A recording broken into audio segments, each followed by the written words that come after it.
Bonjour à tous et à toutes, bienvenue à la Plume d'Or. Mon nom est Julien Gépoirier. Je suis l'auteur d'une série de fantasy qui s'intitule Abrano, tome 1 et tome 2, dans un univers de fantasy que j'élabore depuis plusieurs années.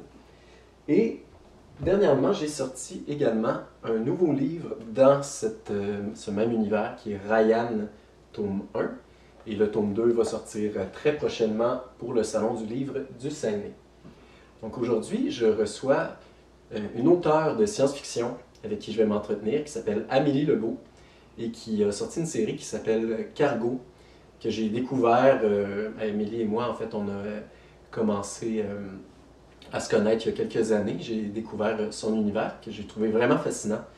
Donc la série s'appelle Cargo, je vous montre simplement le premier tome, mais il y a plusieurs tomes là, qui sont déjà sortis, et il y en a plusieurs autres qui vont sortir. Alors voilà, on va passer à l'entretien maintenant. Donc Amélie, merci d'être là avec moi aujourd'hui. Ben, merci de l'invitation, ça fait plaisir. J'aimerais ça que tu nous parles un peu de ton univers là, dans sa globalité.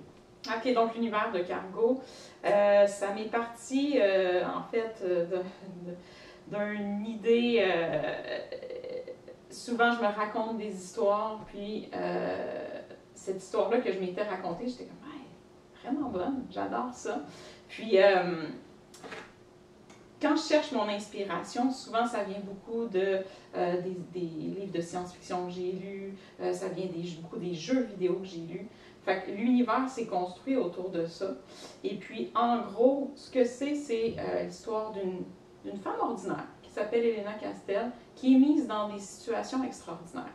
Donc, c'est une transporteuse interstellaire. Elle a un vaisseau cargo qui lui permet de transporter des choses. Ça peut être des algues, ça peut être des médicaments. Et elle fait du transport dans des colonies en terraformation. Donc, des colonies des planètes qui se font transformer en terre pour être habitables. Donc, elle, son but, c'est une transporteuse indépendante. Elle a déjà transporté pour les grandes lignes, mais elle se dit, je veux faire un changement dans la vie des gens, je vais aider ceux qui sont dans le besoin. Et là, bon an, mal an, en prenant des contrats un peu douteux, en croisant des pirates qui veulent s'en prendre à son chargement, Elena se met les pieds dans les plats. Et puis, à partir de ce moment-là, elle prend des décisions parfois douteuses. Des fois, elle navigue entre la légalité et l'illégalité. Qu'est-ce que je dois faire si je veux faire le bien? Et voilà, elle rencontre des gens fantastiques, des gens moins fantastiques. Et voilà, l'univers a grandi au fur et à mesure, en fait, que Elena avait des aventures. C'est vraiment ce que j'ai senti à travers la lecture j'ai lu les 4 premiers. C'est l'expansion de ton univers. Au départ, on sent que tu as bien élaboré ton affaire, que tu as un bon décor pour ton histoire et tes personnages. Mais à mesure qu'on chemine, vraiment, c'est toujours le plaisir quand on découvre un univers bien fait comme ça, de voir à quel point il y a de la profondeur.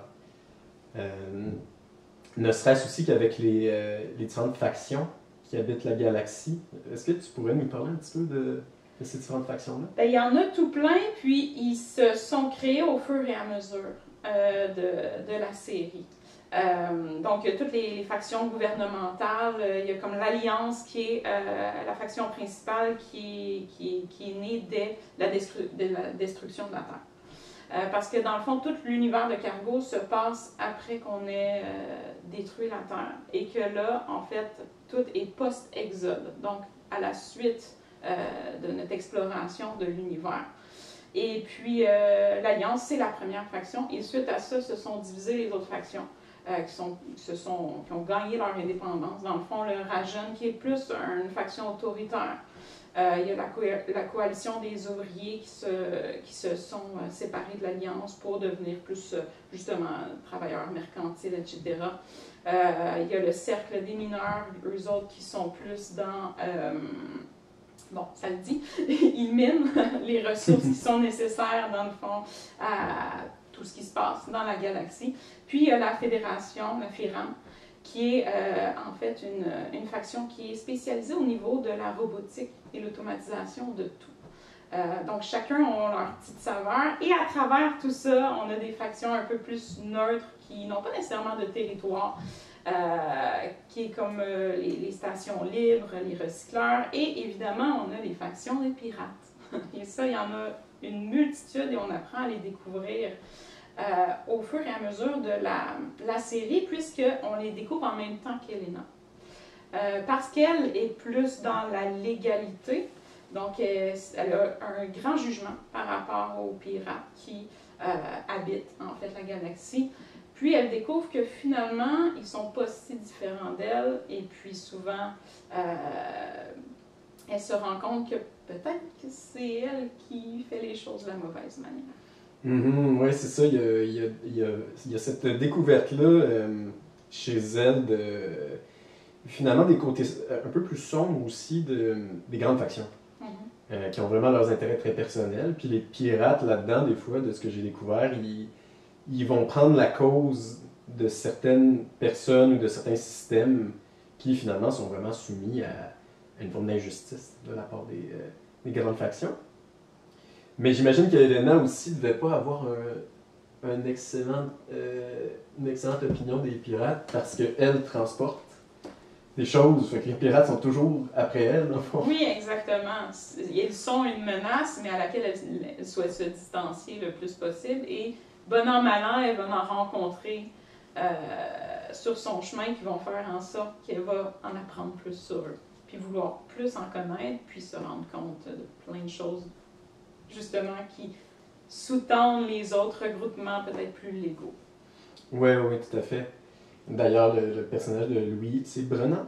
Brennan, oui. Brennan, ouais, c'est ça. Louis Brennan est vraiment le fun à découvrir. Je trouve que c'est un des personnages qui... Il y en a plusieurs là, dans la série que je trouve qui sont très... qu'on se figure vraiment bien dans notre esprit, mais lui, c'en est un, je trouve, particulièrement... très attachant. Il est très attachant, très charismatique aussi. Oui.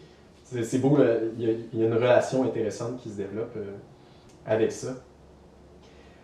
Dans ton univers, bon, tu sais, il y a énormément il y a beaucoup de technologie, nécessairement. Beaucoup de vaisseaux. J'étais curieux de savoir le catalogue des vaisseaux. En fait, les vaisseaux viennent quand je les écris. Puis étant donné que le personnage principal, Elena Castell, est calée en vaisseau, je dois me caler en vaisseau. Donc, elle doit les connaître, elle doit savoir comment ils sont. Et puis, en fait, ces inspirations-là de vaisseaux me viennent beaucoup des jeux vidéo, des jeux de science-fiction. Et puis, il y en a un qui me vient en tête qui s'appelle Freelancer. Et justement, c'est un jeu où tu conduis un vaisseau. Tu fais du marchandage, tu vis des aventures, des trucs comme ça. Et ce que je trouvais vraiment intéressant, c'est que à chaque vaisseau que tu te familiarisais, il y avait toutes des utilités, des choses qui faisaient en sorte que c'était ce vaisseau-là, que c'était un vaisseau de faction. Fait que chaque vaisseau, en fait, dans l'univers de Cargo a une raison d'être et chaque faction leur donne leur petite saveur, si on veut. Par exemple, tous les gouvernements ont une couleur qui leur revient au niveau de leur vaisseau. Et chaque vaisseau de pirate, les pirates, vu qu'ils ne peuvent se construire de vaisseaux parce qu'ils n'ont pas les ports pour les faire, ils récupèrent un petit peu des vaisseaux d'un peu partout, font des amalgames avec tout ça. Donc, d'où le fait qu'il y a beaucoup de vaisseaux différents qui sont inclus dans l'univers. Est-ce que quand tu as créé un nouveau, tu l'installes dans une banque, là, si on veut, d'informations par rapport à ton... J'ai pas de banque d'informations, malheureusement. Il y en a énormément, puis je devrais le faire. c'est souvent quelque chose qu'on dit plus tard. Plus tard, un an plus tard, mais oui. Mais j'ai des caractéristiques, admettons, de chaque grand regroupement. Qu'est-ce que leur vaisseau? À quoi ils ressemblent? Est-ce qu'ils ont des courbes plus fluides? Est-ce qu'ils sont plus carrés comme des vaisseaux de mineurs? T'sais, parce que, par exemple, si on prend le cercle des mineurs, eux autres, même leurs vaisseaux d'armée sont plus coriaces, sont plus parce qu'ils sont habitués à construire des vaisseaux de cette manière-là.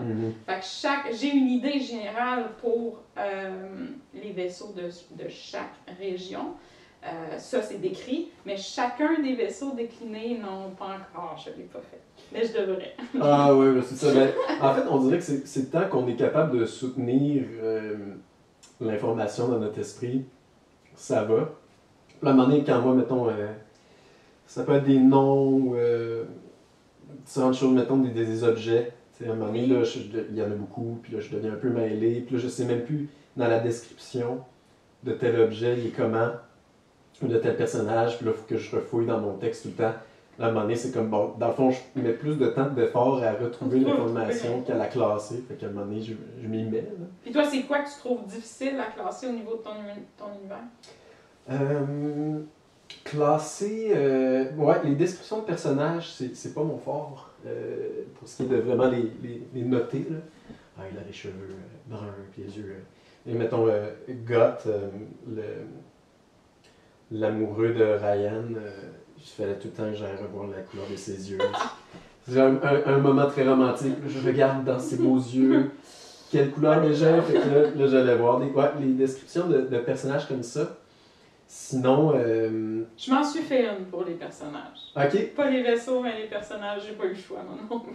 Ouais, mais il y a beaucoup de personnages d'ailleurs, à mesure que ton histoire avance. Je pense que c'est ce qui arrive quand on élabore un univers puis qu'on le compte en plusieurs tomes. Là. Oui. Ça Et fait... c'est pas fini. non, ben d'ailleurs, là, je sais que t'en as 5 minimum sortis. Est-ce que le 6e est sorti? Le 6e devrait sortir en octobre. Ok. Ouais. C'est très bientôt. Et j'ai envoyé les documents à l'impression, donc ça devrait se faire bientôt. J'ai hâte. Tu te rends à combien? À 12. À 12, là. Ouais. Fait que l'histoire continue pour un bout, ce qui est une bonne nouvelle, oui. je trouve. Ah oui. J'ai vraiment apprécié la lecture de chacun, pour des raisons très différentes. Ben justement parce qu'ils sont... Leur énigme, leur intrigue est très différente. Et les lieux changent beaucoup. Fait que ça, c'est le fun. Il y a une diversité dans les lieux, non seulement les différentes planètes, mais vraiment l'atmosphère de la planète. Particulièrement, mettons, le 3 profondeur est super cool.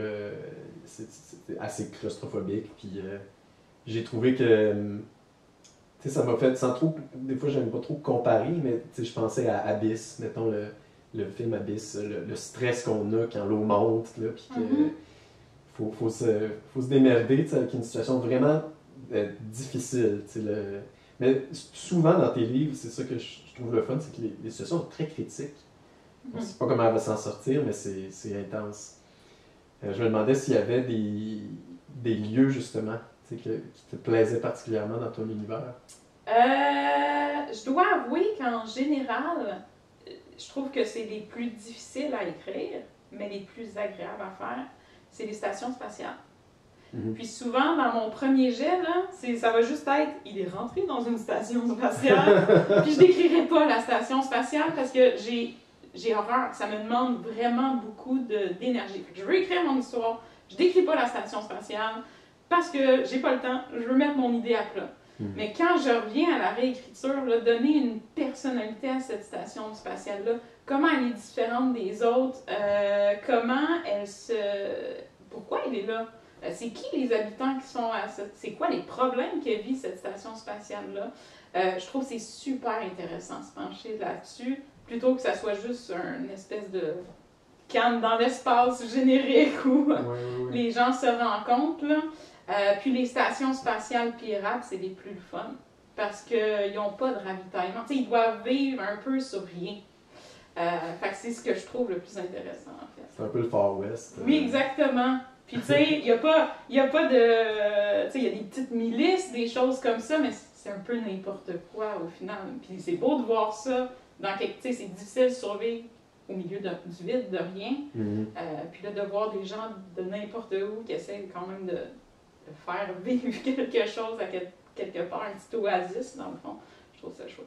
Ouais, c'est ça. Puis vu que c'est des pirates, ils ont leurs intérêts, puis il y a des jeux il peut y avoir des jeux de trahison, mais ils n'ont pas le choix aussi de se serrer les coudes à un certain niveau parce qu'ils sont pognés là ensemble dans le milieu de nulle part, souvent, parce qu'il ne faut pas qu'ils soient dans des territoires Exactement. Puis connus. souvent, il faut se poser la question, OK, comment on peut camoufler une station spatiale? Où on la ferait? Qu'est-ce qu'on ferait? Tu sais, comme dans les dernières écritures que j'ai faites, j'avais écrit il rentre dans une station, mais finalement, j'ai fait 2 chapitres sur cette station-là. Puis j'ai inventé un nouveau personnage, finalement, qui fitait parce que où il aurait pu la cacher, ben finalement, ils l'ont caché dans une station mineure. Mais il laisse les activités de la station, il n'interfère pas avec les activités, puis tout est automatisé. Fait qu'il vit à travers la station fonctionnelle. Fait que tu sais, elle n'existait pas cette station-là, puis je me suis forcée à lui donner un souffle, lui donner une vie, puis comment ces pirates-là font pour justement pas se faire repérer. Ah ouais, ok. Très cool. Puis d'ailleurs, donc, dans le fond, de ce que j'en comprends, il y a beaucoup de création spontanée, si on veut. Je fonctionne aussi comme ça à plusieurs égards. Une fois que je sais qu'ils s'en vont à quelque part, puis qu'il va falloir qu'ils affrontent le lieu, si on veut, mais quel genre d'épreuve ils vont vivre là-dedans, ou de quoi il a l'air, c'est pas écrit à l'avance. Il y a comme une réflexion là-dessus qui deux formes de catégories un peu de créateurs, ceux qu'on appelle plus les architectes, qui sont de l'ordre de... Ils font leur plan, puis après ça, il y a l'histoire. Puis ceux qui sont plus de l'ordre des jardiniers qui ont semé leur graine de départ, comme toi, mettons, avec une idée de base, puis tu fais ton premier roman, puis après ça, wow, ça se développe. Ça croît, justement. Je pense que dans nous deux, on est plus du type jardinier. Oui. On sait, le début, on sait où est-ce que ça va finir, ce qu'il y a entre les deux, c'est les personnages qui nous le disent. Ouais, qui nous le révèlent, et souvent avec bien des détours auxquels on s'attendait pas. Oui. Est-ce qu'il y a eu des choses, justement, particulières, des moments où tu as vraiment comme... On pogne un 2 minutes, puis c'est comme, oh, ok, je savais pas qu'on s'en irait là, mais c'est parti. Oui, il y en a plusieurs en fait, puis je trouve que c'est les plus fun à écrire. Parce qu'on laisse un peu notre plume au personnage. On lui dit, ok, qu'est-ce que tu veux faire, toi? Où est-ce que tu t'en vas? Puis je trouve que c'est vraiment agréable de se laisser. Puis il y a plusieurs endroits où c'est arrivé. Qu'il y a des personnages qui ont un peu pris les rênes, puis de la manière qui était construit, ils sont allés ailleurs. Mm-hmm. Puis ça l'a dévié. Est-ce que ça l'a dévié temporairement l'histoire, ou est-ce que ça l'a comme finalement ton objectif de base comme ça a changé de cap? La finale reste similaire. Là, ils reviennent à l'objectif d'une manière, mais ils l'atteignent d'une manière que je ne m'attendais pas du tout. Ok. Ouais. Ah, ça, c'est intéressant. C'est fun, ça. Et toi, est-ce que ça t'est arrivé aussi de te faire surprendre par tes personnages? Oui, très souvent, effectivement. En fait, c'est que plus notre univers est élaboré, plus on a travaillé dessus, plus effectivement les personnages prennent vie et leurs motivations peuvent être pour nous une révélation. Mais après, en tant que créateur, je trouve qu'on a comme le devoir de suivre logiquement ces motivations-là. Et des fois, certains revirements où la personne se retrouve avec, mettons, un objet de pouvoir qu'elle n'avait pas à la base. Et là, en fonction de sa capacité à manier ça et ses motivations profondes, ben peut-être que ça lui donne bien plus de pouvoir qu'on l'avait prévu au début. Au début, cette personne-là était peut-être un peu comme un personnage très secondaire, qui avait un rôle plus ou moins important. Mais là, oh non, finalement, il devient le prochain, mettons, grand obstacle, pour pas toujours une seule histoire ou un personnage, mais des fois pour comme l'ensemble de l'univers, si on veut. Okay. Il s'érige, si on veut, comme maître de quelque chose, bien malgré notre capacité à l'avoir prévu. Oui. Fait que oui, c'est arrivé souvent. Tu vois, pour Abrano, j'avais aussi pas mal une idée de comment ça finirait. Parce que j'avais écrit la mythologie encore plus loin qu'Abrano. Okay. Quand j'ai écrit le roman, j'avais déjà finalement les grandes lignes. Pour Ryan, c'est un récit plus simple. Je voulais une histoire comme plus linéaire. Et Ryan et ses amis doivent vraiment comme finalement voyager. Ça fait que c'est un récit de voyage où ils rencontrent beaucoup de choses différentes, mais à travers leurs étapes, là, j'élaborais, si on veut. Par exemple, il traverse un royaume, le royaume des collines brumeuses. Puis, j'avais déjà écrit sur ce royaume-là dans ma mythologie, mais ça demeurait comme un peu un endroit plus loin. Et là, il faut qu'il le traverse. Fait en le traversant, il y a beaucoup de... J'ai eu beaucoup inventé au fur et à mesure pour les suivre là-dedans, de ville en ville, etc. Et là, il y a des... finalement, l'histoire de ce royaume-là, dont j'avais juste les grandes lignes, a commencé vraiment à s'élaborer. Même si pour les personnages, c'est pas nécessairement leur quête, mais de faire quelque chose avec ces intrigues-là du royaume, mais c'est juste eux, ils arrivent en plein milieu de là. Fait que ça, c'est le fun. C'est des choses qu'on sème aussi pour des histoires ultérieures. Oui, puis pour rendre l'histoire crédible, les lieux qu'ils visitent doivent avoir un âme, une histoire à eux-mêmes, sinon c'est pas tant intéressant à lire. Fait que, de construire le lieu en même temps qu'on écrit, c'est génial, je trouve. C'est vraiment chouette. Ouais. Puis je sais pas pour toi, mais je sais pas quand tu relis tes premiers. Là, ça fait combien de temps, mettons, que le premier est sorti? 2018. 2018, ça fait 5 ans quand même. Quand tu le relis, est-ce que tu as l'impression de retrouver une partie de toi qui était toi il y a 5 ans, puis que tu as évolué? Ça, c'est sûr. Puis c'est ce que j'aime en fait le plus de la série, parce que quand j'ai sorti le premier, je savais vraiment pas ce que je faisais. Ok, c'était la première. J'avais jamais écrit auparavant, j'avais jamais rien publié, mais je m'étais mis en tête, je veux écrire quelque chose, je veux avoir du plaisir. Puis ce que j'aime à travers la série, c'est qu'on voit mon évolution en tant qu'écrivain. Le 1, je suis pas géniale. Puis le 2, je m'améliore. Puis le 3, je m'améliore. Puis le 4, je m'améliore. Puis voir cette évolution-là, c'est tellement satisfaisant de dire hey, je suis passée du point A au point B.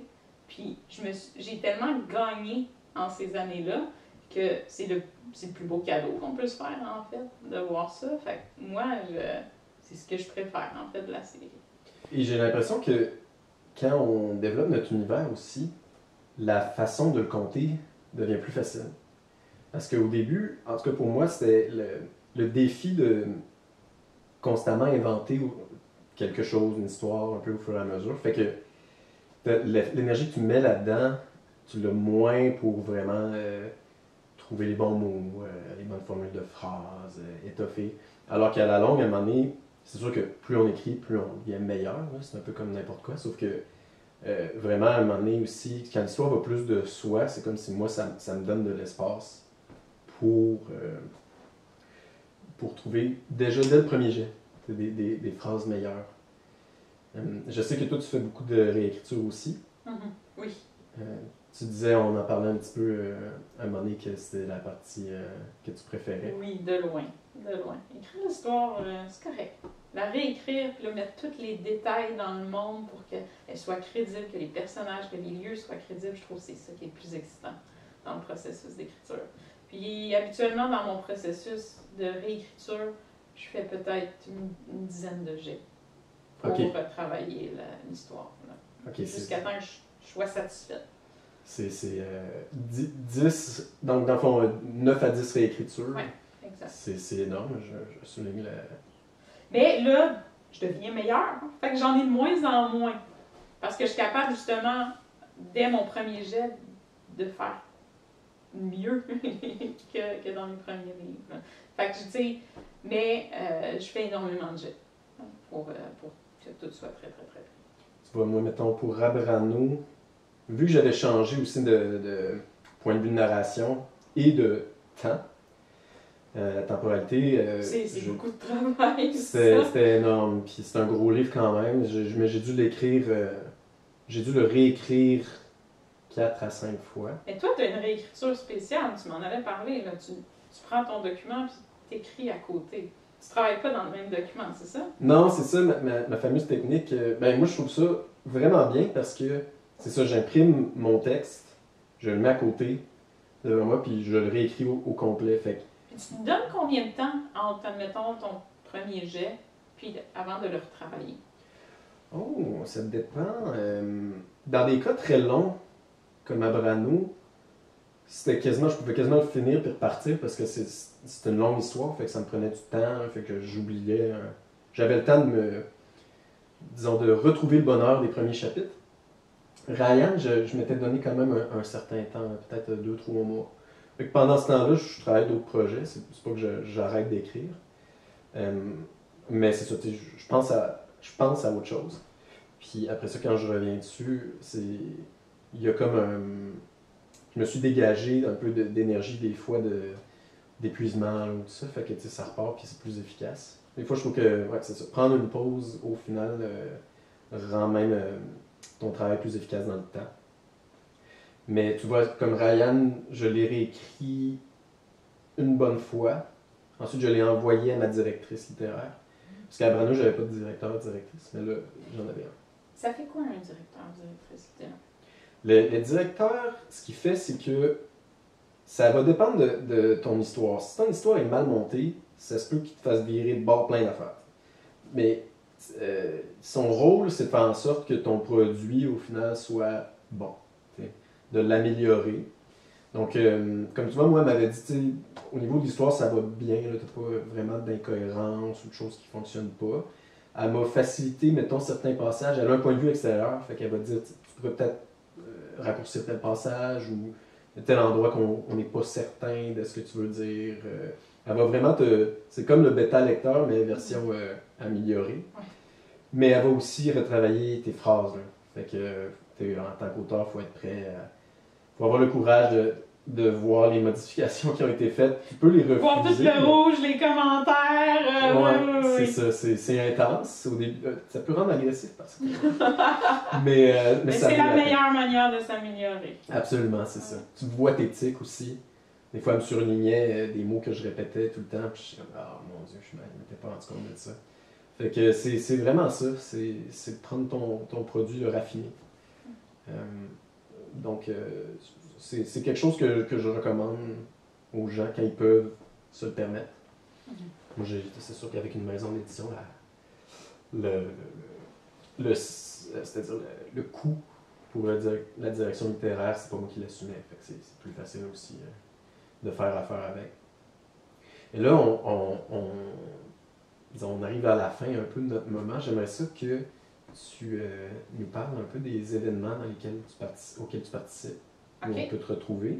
Puis peut-être aussi que tu nous dises comment on peut aller se procurer tes livres d'une manière ou d'une autre. Oui, tout à fait. Dans le fond, pour se procurer des livres, c'est très simple. J'ai un site d'auteur qui s'appelle cargosérie.com. Et puis à ce moment-là, vous pouvez vous procurer les livres-là. Je sais qu'ils sont dans les bibliothèques à Laval, si jamais vous êtes de Laval. Et puis sinon, j'ai les versions électroniques, numériques sur Amazon. Donc, ils sont quand même là. Pour les événements à venir, je vais être dans un petit salon d'auteurs auto-édités en octobre, fin octobre. Vous allez pouvoir venir me voir à Montréal. Puis en fait, si vous voulez suivre tous les événements, vous pouvez aller sur la page Facebook de Cargo Série. Et puis, c'est ça. Donc, j'ai un événement en octobre à Montréal. J'ai 2 marchés de Noël qui s'en viennent en novembre, où je vais avoir des petits kiosques pour vendre des livres. Sinon, on va continuer à l'année prochaine avec de nouveaux événements. C'est good.